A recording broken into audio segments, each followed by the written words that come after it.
Hey everyone, welcome back to the last movie run. I'm your host, Josh Gilliam. I'm joined as always by my co-host, Alex Cantor. As always, hey guys. All right, Alex, it is the spookiest time of the year. It's October, and we're kicking things off with a new slasher icon, that being Jared Leto, who has showed up to kill another movie franchise with his weird method acting. That's amazing. That's great. All right, this week we're covering Tron Ares, a movie that has flopped hard at the box office. And Um, I think as it deserves, but we dang. we we will decide. I'm coming out swinging. Okay, I'm I'll come I'm out swinging the opposite direction because I really enjoyed it actually. But after this episode, we'll just physically beat each other up. yeah, yeah, there will be an all-out brawl in the streets after this episode. We'll do our spoiler-free review and then our major spoilers review of the movie where we get into, the finale, what we thought of it, that post-credit scene that will lead to nothing because this will never get a sequel. hmm All right. Here, I'll start us off real quick. Something I think even you will agree was solid. The soundtrack was really good. Yes, I thought the soundtrack and the visuals were pretty good. I didn't really like the story or the writing, but we'll talk about that later. I just think that I don't know. What I'd say to those who are like, should I go see it? Is go see it in IMAX or something like that, right? Yeah. To make it worth the soundtrack and the writing, or no, the soundtrack and the visuals. But I don't think there's two kinds of movies that you hear people say like, "Oh, go see it in IMAX." Either it's like, good on its own, and then to go and see it in IMAX is makes it even better. Like, I don't know, I thought Dune is great to see in IMAX, and also it's a great Yeah. story on its own. This is a movie where I think you go see an IMAX so that the cool visuals and soundtrack somehow distract you from Jared Leto's acting as well as the storyline. That's my take on it. Um, I wish I had seen this in Dolby because I think I saw this in standard because okay. I prefer Dolby to IMAX because I've never been in an IMAX theater with comfortable seating. I don't know if that's just me. Um, but I really think I also just really like the Dolby Atmos setup. As an audio guy myself, I Oh, could okay, okay. I could talk about some Dolby Atmos, but yeah, no, the visuals in this were really good. I feel like Tron's one of those series that always like push the bounds of like special effects and CGI placement and everything. Yeah, I agree. I thought they had some cool choreography for the fight scenes as well. Yeah. All I of the thought sort of montages of stuff being built and the fight scenes, all that CGI was pretty cool, I thought. Yeah. yeah, they introduced like light staffs things and as they spin them like the Those are light cool. trail, Yeah, yeah. that's really cool. I think the light cycle chases in this are really good hmm because I love the light cycles. But you're right, the story was a little weak. This Yeah. is, They had a lot of flashiness and they bring it to the real world in this one, but I think it doesn't make up for the storyline. yeah. Well, first of all, I feel like this is almost like a Tron 2.5 because this does not pick up where Legacy left off.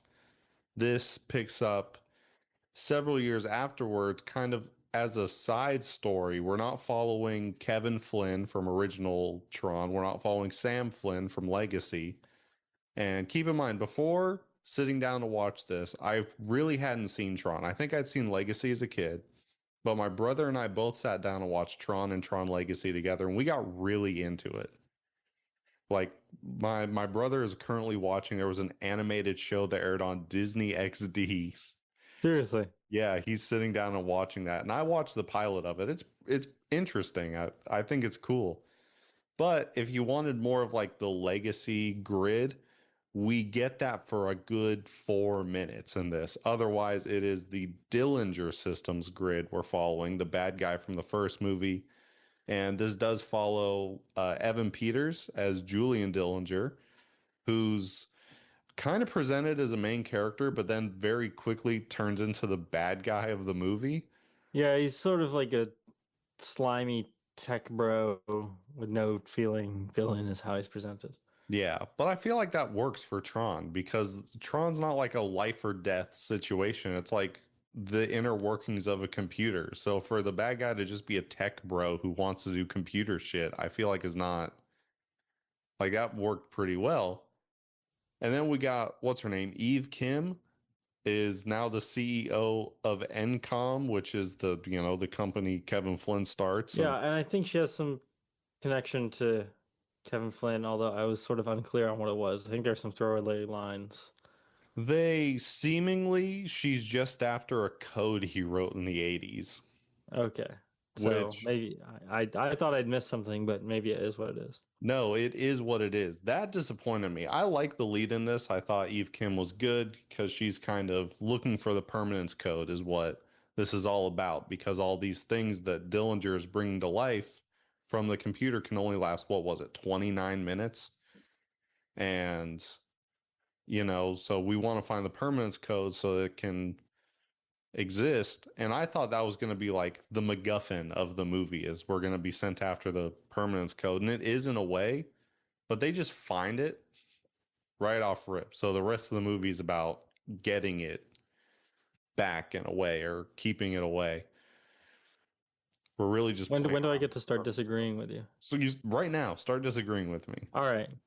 So I agree that the performances put on by both Eve Kim and Julian Dillinger, the actors who play them, were pretty good. And I thought they could, this. I mean, there's some random shouting by the Julian Dillinger guy, but I thought it was all right. Um, However, I didn't really like the setup and the writing and the storyline, the portrayal of Eve Kim as a character. That's one of my first like big problems with the film is that it felt like they couldn't decide on what they wanted the main character to be.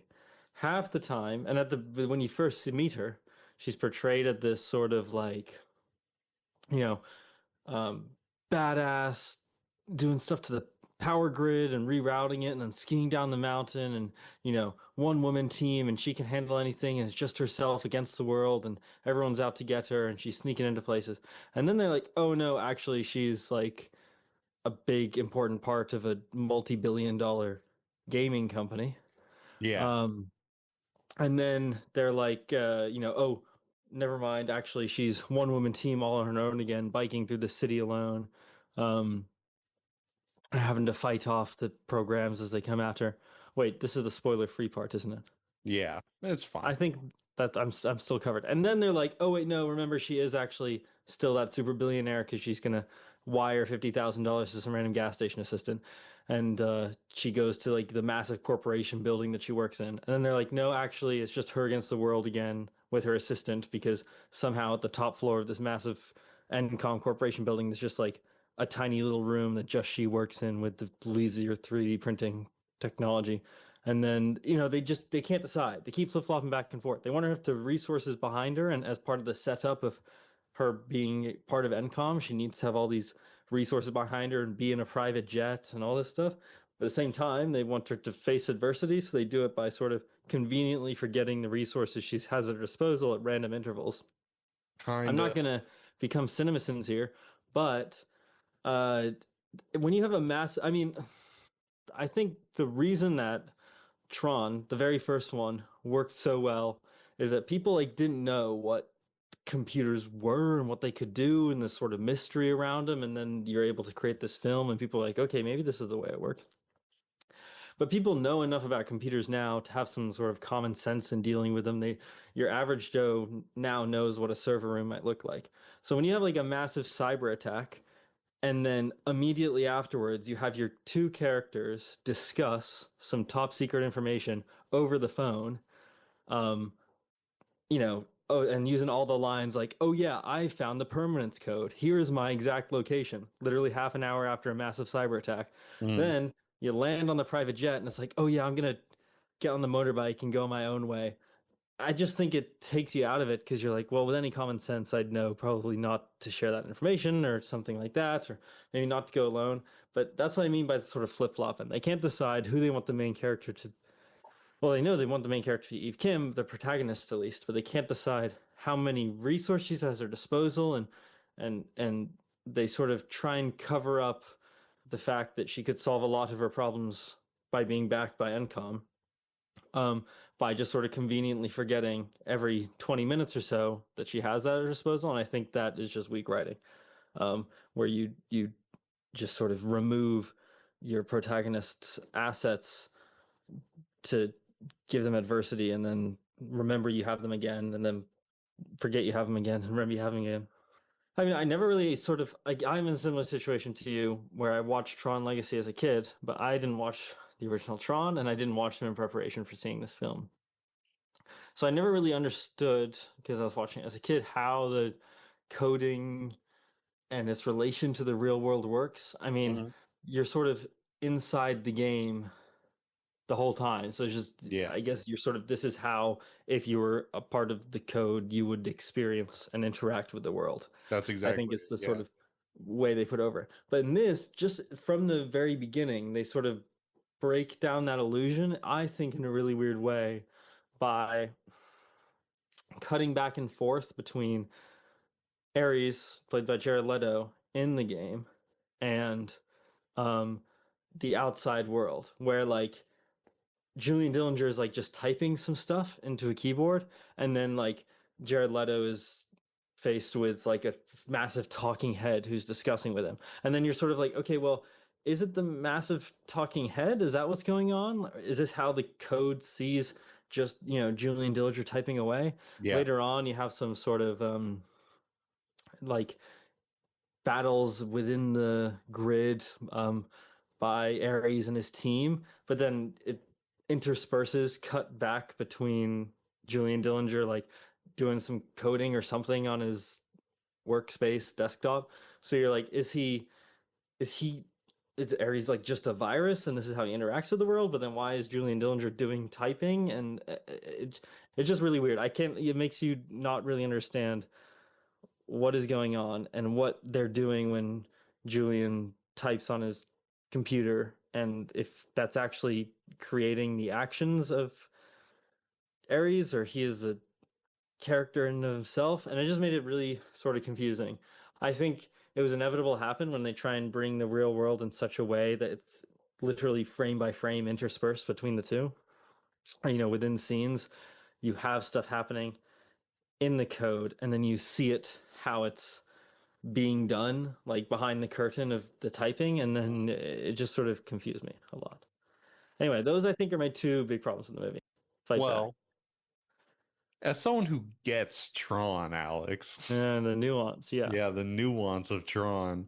Your complaints, I think, are exactly why this franchise keeps failing because, and it is exactly what you were saying. Like what Julian Dillinger is typing on his thing. Like everything that's happening in the grid, they are all computer programs. So it is like the dramatization, however the hell you say that word, of how the internals of the computer function. So when he's typing that, Ares at that point has gone rogue. Not really a spoiler because of course Jared Leto had to become a good guy. So he's like typing and programming all the other like the people with the staffs who he's fighting. So like he is fighting Ares in the way that he is programming against them, and that's the dramatization.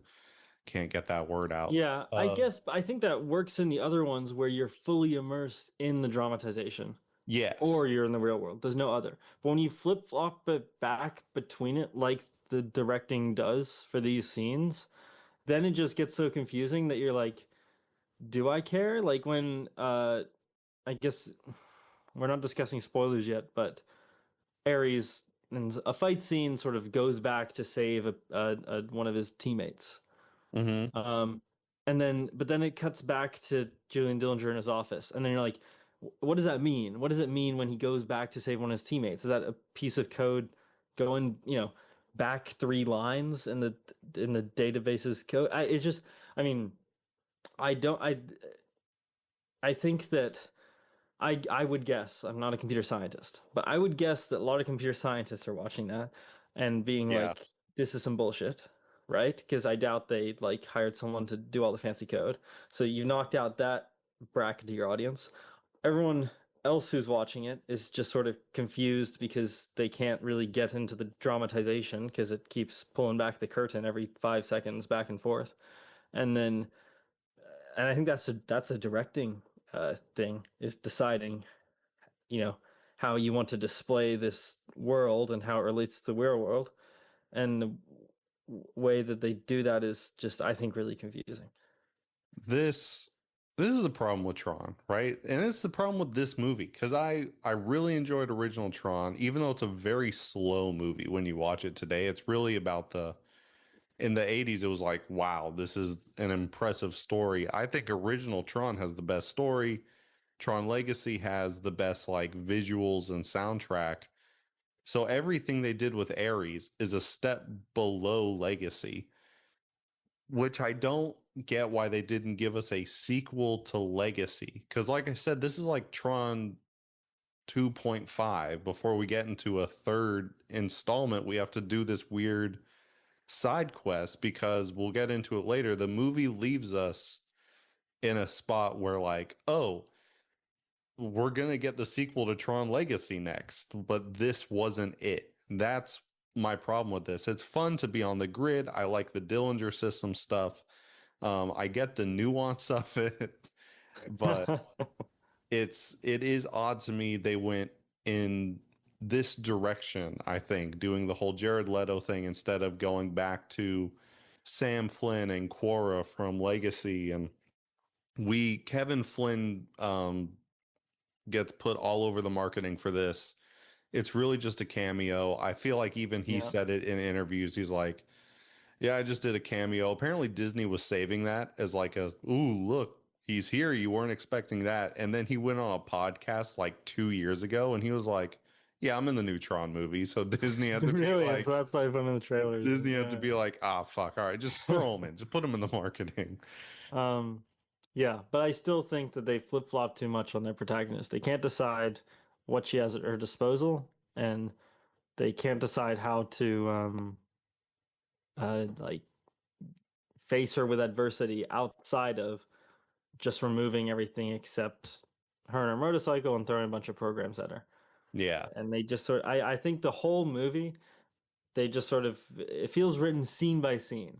Oh, They're like absolutely. I have in mind this cool scene of a bunch of people fighting in a room, and then they just do some sort of really weak writing to get there, and then like I have this other picture of a scene of them in a parking garage, and it's like sort of is there are they going to get caught or not, and then they do some writing to get it there, but I think it felt like they keep forgetting what just happened scene by scene, but then when you're watching it as the audience, you remember what happened 15 minutes ago, of course, and no amount of red lighting and visuals is going to change that and soundtrack. And you just feel lost and you never feel attached to any of the characters. The three characters that show up enough for you to maybe get attached to are Julian Dillinger, who's your villain, so that's out. You have Eve Kim, who's like I said, flops back and forth. So you're not sure if you're like, I'm for her because she's a one woman team, or you're Mm. like, is she a billionaire who flies on a private jet? Should I not care about her? You can't decide there. Or I guess Ares, who is just Jared Leto putting on a smug face and talking in a monotone voice for an hour and 59 minutes. So you're not going to care about him either. So it's just sort of a lose, lose, lose. You don't know who to care about. You're just there for the visuals and the flashiness. And even that, I think, yeah, it just doesn't save it because you don't care. Yeah. And No I, amount of random, baby in a car scenes is gonna. It doesn't help when there's like baby sitting in the car and you're like, oh, does Ares care about something? And then it's just Jared Leto doing it like a little half smile, like, yeah, I'm super strong and super smart and better than everyone, but I only last for 29 minutes. yeah. And then you're like, okay, you're right, I don't care. And then Yeah. that's it. And then that's the whole movie. And they get to the end, and you're like, oh, there's a Kevin Flynn cameo. Um, and then yeah, and then it seems as though they're setting something big up, but I felt like I have no stake. I didn't really mind. There's some weird comic relief at really odd points played by the assistant to I think he's Eve really good Kim. in this movie, but I just like that actor. Yes, I agree. I just like him as well. But it's just so random. I think the movie can't decide what it wants to be. So it's trying to pull from everything. And it ends up just being a flashy nothing burger. And Yeah. And that's I why I'm don't giving it one motorcycle out of three. one motorcycle. Yeah, is that how we do our ranking? I'm already getting to the ranking, man. I don't know. The thing is that I wanted to like it, and I thought I was, because that first scene is kind of cool when Ares shows up and he's looking around at the rain, Yeah. and it's the whole thing, and then it's just like Oh I no. don't know.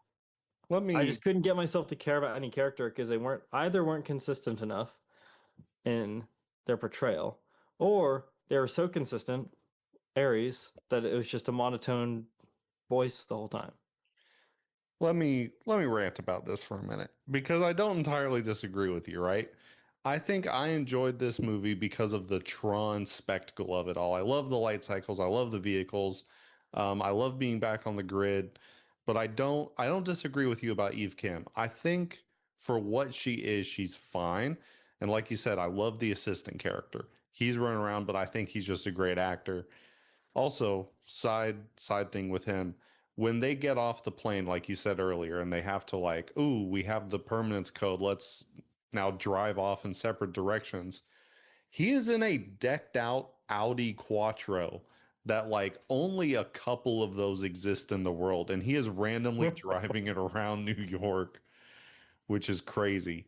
Um, but with Eve Kim, there's really something lost with her not being Sam or Kevin Flynn. Because if it had been one of the main Tron characters, this would have been fine. But instead, we're shoehorning in this main antagonist. Like Ares, I get it. He's a program. Also, it's Jared Leto. This was as good as we were going to get from Jared Leto. Also, another side tangent. Apparently, on set, you know how Jared Leto does his method acting? And like on the set of Suicide Squad, he was doing like really fucked shit and being like, well, Joker made me do it.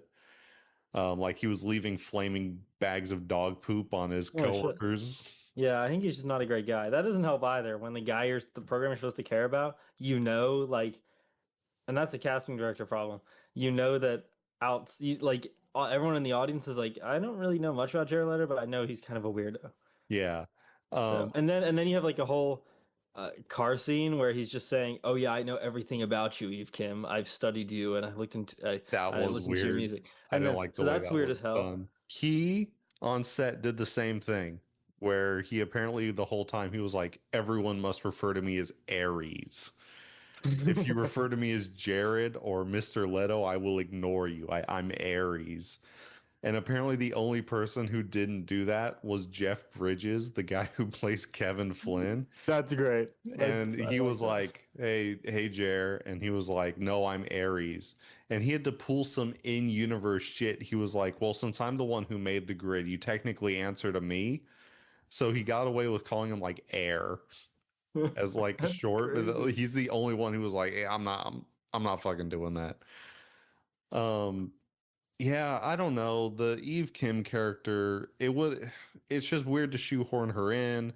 Ares is just Jared Leto, and the only character I found myself caring about was Julian Dillinger. And I think that's because Evan Peters is such a good actor. Yeah, I agree. But the soundtrack's really good. The visuals are really good. And I want to say I don't think my problems with Eve Kim's portrayal are because of uh the acting. She's played by Greta Lee, but I thought the acting in each of the individual scenes was pretty good. Yeah.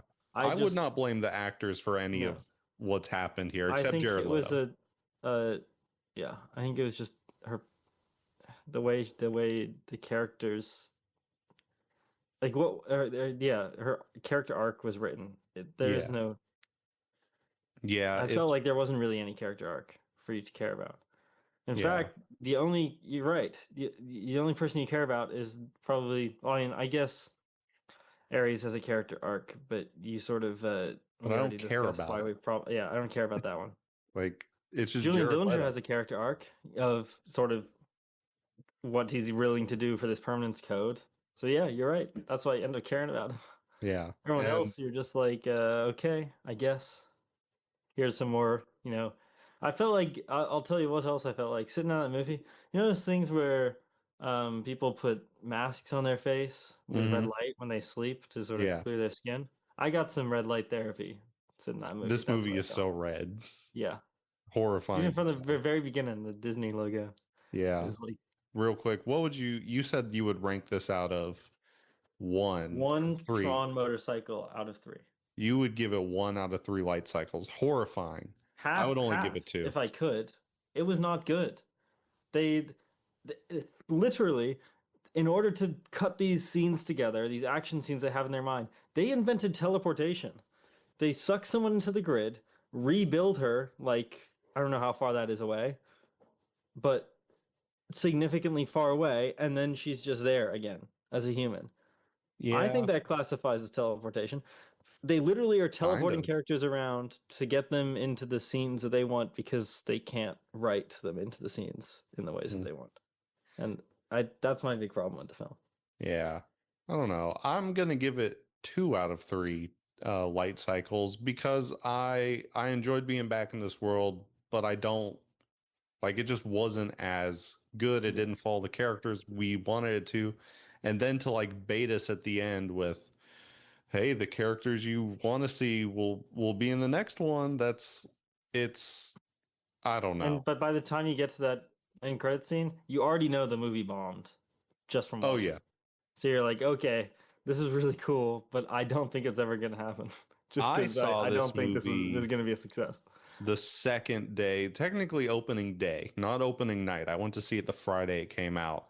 And even walking out of it then, I was like, oh, a sequel would be awesome. We're not getting it, but a sequel would be awesome to And this. I'll say that, like, maybe if you're big into Tron, or you've just watched in preparation for this the other Hmm. movies, um, I think if you're like me and you watch Tron Legacy as a kid or something like that, there's no like it doesn't hit any nostalgia notes or Yeah. anything. But I think yeah, you're right. There's probably lots of really great references, and it's cool being in that world. But if it's been, I don't know, when did Tron Legacy come out? 2010. So it's been 15 Yeah. years. Okay, so it's been 15 years. Disney Your keeps average doing audience this. member doesn't have the time to watch the other films in preparation for this. So Yeah. it's got to be able to stand on its own, and I don't think it does. Disney keeps doing this where they try to do Tron every couple like decades. They try to pump out a Tron movie and then they're like, "Why didn't it work?" Well, the last one came out 15 years ago and then you didn't give us the follow-up to it. You just Yeah. what? And then they're always like, "Well, it's Tron's fans' fault for not coming out." Which is essentially the director of this did come out and they were like, hey, Tron Ascension was supposed to be the sequel to Tron Legacy. If you want that movie, you got to go see Ares. Well, okay, so they're saying like, oh, you need to be a fan of a movie that came out 15 years ago and come out to see this. And if you Yeah, don't, it's your fault that you're not getting a sequel. pretty much. And that Which, happens a lot in Hollywood, unfortunately. People all the time are like, well, if you wanted the sequel we promised you, you need to go see this thing you didn't ask for. yeah, Just it sucks. But let's move into spoilers. I feel look, it's now well documented you did not fuck with this movie. I did not fuck with this movie. I liked it. There's a lot of like the Dillinger stuff I really liked, just the Dillinger grid. Because we only got the legacy grid for like 5 minutes when they go to infiltrate that data thing to get the Eve Kim information. Yeah, Like that was probably one of the best parts of the movie when they're in the legacy grid. But and instead, they have the like you were talking about the weapons that they have. yeah. They do some cool new stuff within the grid. You're right.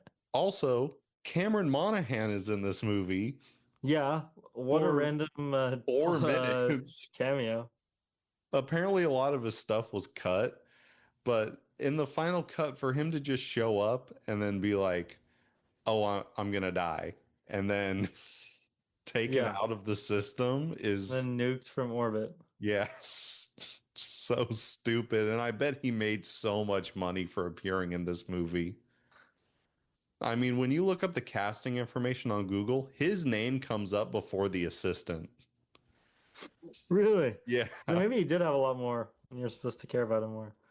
I don't know, but he's like the fifth name or something that shows up, Yeah, you're right. which is crazy. He even comes in before Gillian Anderson, who's really good in this, the mom. I think she's great as someone who's just like, you shouldn't be fucking with that. You shouldn't be doing that. Yeah, and then she's proven right and Yeah. dies. Yeah. Also, we talked the Ares character in non-spoilers, but he's fine. He turns into a good guy. He gets the permanence code. I don't care. I really when he if they actually go through with making a sequel to this and he shows up. But I don't know if he turns into a good guy. I mean, yeah, whatever. He gets a white suit at the end, so Mhm. the anyone with a lobotomy in the audience can be like, "Oh, he's good now." But Yeah. really, like I said before, all he seems to care about is well, Depeche Mode apparently, but also preserving his own existence and making himself be permanent. He's told by his creator, "You're expendable," and then when he finds out, oh, this lady, Eve Kim, has a way to make me permanent in the real world, he just sort of jumps on that bandwagon. Again, I think a very scary message to be sending, in that, the AI will sort of follow anyone who's going to make them permanently into the real world and learn everything about them. And then, you know, maybe he's just manipulating her. The white suit at the end. Not sure what that means. I don't know. I guess he's a good guy. Anyway, Normally in Tron, bad programs are orange and good ones are white. So I guess there's that. I really feel like this started life as a proper Tron Legacy sequel, and they couldn't get people to come back. And so, because I feel like Ares would have been the perfect side character or villain to go against Sam, Flynn, and Quora, who went to the yeah. real world in the end of Legacy. And we leave this movie with the setup that Ares is going to go off and find these characters. But rather than having this movie create a linchpin into the film we actually wanted, I feel like it would have made more sense for Julian Dillinger to be sending them after I think you're totally right. those I two. mean, it is just them introducing a whole bunch of new characters, and then at the end being like, "Oh yeah, by the way, here's what you wanted. We're gonna go look for it now." It's almost like they didn't learn their lesson the first two times in creating a sequel to this movie. You know, What? You mean Hollywood didn't learn their lesson the first two yeah, times on making bad sequels? they're gonna see this and be like, it's probably because we had a woman lead. That's why this movie failed. But no, I don't get it. How you could look at Tron Legacy and people be like, oh, they really like this. It just didn't do well. And apparently, part of the reason we didn't get a Tron Legacy sequel at the time is, well, it's not that it did terribly, but it's that right around the same time, Disney purchased Star Wars and Marvel. So they didn't need to build this franchise out because they had Star Wars and Marvel. Oh, I see. Also, the disintegration after the 29 minutes looks so painful and Yeah. gross. It's Yeah. it's bad. But yeah, no, I really like the Dillinger stuff. I've said that a lot, but I really do like it. And I like Peter Evans, and I'm really excited if they ever make a sequel to this, which they won't, for the post-credit scene, because obviously he's created all these problems going after the source code. And we've barely touched on Artemis. She's fine. She's just a program. She's similar to Clue and Legacy, a reference you won't get, but like a program who's been told you need to make this perfect and gets out of hand with it. So it's an interesting parallel, but she's fucking dead, so it doesn't matter. Um, but yeah, Yeah, the I guess you'll have to ending. wait 15 years for them to make a new Tron movie with totally unrelated nude characters. Yeah, I was gonna say when they make a new Tron movie and they're like, "Do you guys want that Legacy sequel after 30 years?" You have to come watch this one in order to get it. Yeah, exactly. I love the post credit scene at the end where he's like he's created this problem and the police are there, so he shoots himself into the grid and the Sork disc shows up and he gets put in the Sork costume in the original Tron is maybe the worst costume ever put to screen. Have you ever seen the full thing? No, I will send you a picture of it. It is so it the original Tron is such a low budget movie. It's painful, but yeah, just the promise that he will like do this in the future is awesome. But it never will because wouldn't you know it, this movie bombed so fucking hard. It's unbelievable. And we'll never get the payoff for this because it made so little money. It's insane. So this movie was made for about $60 million. Dollars. it was only made for 60 million. It was only made for $60 million, which I feel like is low for the way That's this very looks. low for the visuals I had. I guess I didn't recognize any of the actors outside of like we said, weirdly Cameron Monaghan, uh, Jeff Bridges, I guess, and then Jared Leto, I guess, is the big Yeah. uh, star cost. I imagine Yeah. So 60 million. And I feel like normally that it's is like pretty low. Yeah, I mean, what was it that a couple weeks ago we did Naked Gun 2. What was that for? that was a really low budget, but that had like nothing going on in it, That was you know? 23 million. Okay, Yeah. all right. So I feel like I don't know, I just really feel like this should have been a Yeah. lot more money, you know? Okay, so maybe it didn't go bust that much. Nobody 2, another movie we covered recently, was made for 25 million. So almost just double this. Okay, so how did it make? How much? How did it make? How much did it Honestly, make? well, normally you're supposed to double it for marketing, and I feel like they didn't do a bad job marketing this. Like all the trailers and stuff are out. There's a bunch of stuff around for Tron. So you'd think to break even, they'd need to bring in about 120 million. And it's been about a week. So this could very well cross that and they break even. But as of now, worldwide, it has only made about 73 million. Okay, that's not actually a bust. I don't think. I think you're right. I don't think it's um make the next one Mm-hmm. levels of money, especially if Disney has stuff like Star Wars and Marvel um to focus on. But I know. all I right, really want to not as see a bad as I thought. sequel. And I hope they make one just off the promise of like I thought the marketing for the movie was really good. the marketing was really good. They I was did a hyped good from the job with it. trailers. Yeah. Uh, and then I was lied to. And they locked the Damn. doors of that theater. And they said, you're going to watch 2 hours of red light, sound, and Jared Leto's face, and you're going to like it. No refunds. Exactly. Yeah. I hope off of the promise of the post-credit scene, they kind of push it through because it's Disney. They can take a $40 million loss and just be like, just fucking finish this franchise, please.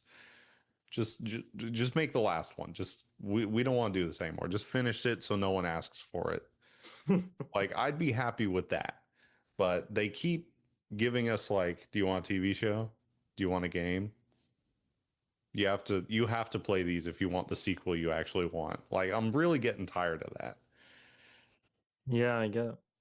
But yeah, not a big spoiler section, I feel like. There wasn't a ton to spoil. I Well, I feel think like it's also probably because I kind of covered a lot of the spoilers in the spoiler-free section yeah, you because I'm you good kind of like went that. crazy right off the bat. I told you I was going to come out swinging, man. Yeah, I don't know. I'm this sucks because it's good to get a new Tron movie, I think, but it sucks that it's not the movie anyone in the Tron fandom wanted. You wouldn't get that. You're not in it. Yeah, I'm not part of the trend. Hey, I represent the audience member. Okay, I speak for our listeners when I Yeah. say I was unfazed. Look, and it's not a bad like your complaints are pretty well documented, and this didn't do well commercially. I mean, it's not making tons and tons of money, but it's like the Rotten Tomato scores, which I know are like a weird skewed. This isn't actually a good way to track it, but fuck all that. I'm going to track it this way. Like, it's not doing bad critically.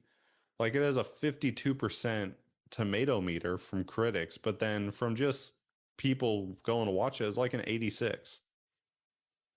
So it's not bad, but I don't know. As much as I want to see another one, I don't think we'll get it. And I don't want to see Jared Leto back. I get he's supposed to drive this franchise, but I don't know. Also, when I went to look up the budget for this, one of the top stories regarding Tron Ares is people speculating that this is going to kill Jared Leto's leading man career. Like, this is just going to be it for him. I think he has a cult somewhere, so I don't know if he cares. Well, not only does he have a cult, he also has that band. What is it? It's 30 Seconds to Mars. I think he's the lead singer of it. Oh, really? Okay. Yeah. Yeah, Yeah, so he's got stuff going for him. he's doing all sorts of weird shit. He didn't need Tron. He just showed up to ruin a franchise for fun. But yeah, let's wrap it here. I don't know what else to say. I want a sequel that I'm not gonna get. Yeah. It sucks, but I thought it was good. I mean, I have my And problems with the movie, but I agree. It's a shame when a franchise gets sort of destroyed like that by people who don't care about the movie and can't make a standalone film. yeah. Ah, yeah. I don't know I don't know. It just sucks. But Yeah, if you want Tron Ascension, the Legacy sequel, the director said you have to go see you Ares. have So, to. go see it. And you have to pay for IMAX or Dolby and get, Yeah. that extra cost. I feel like the show times are already starting to dwindle. Like Really? there aren't as many as there were when I went to see it, which to be Yeah, fair was only a opening week. day. But Yeah, still. yeah.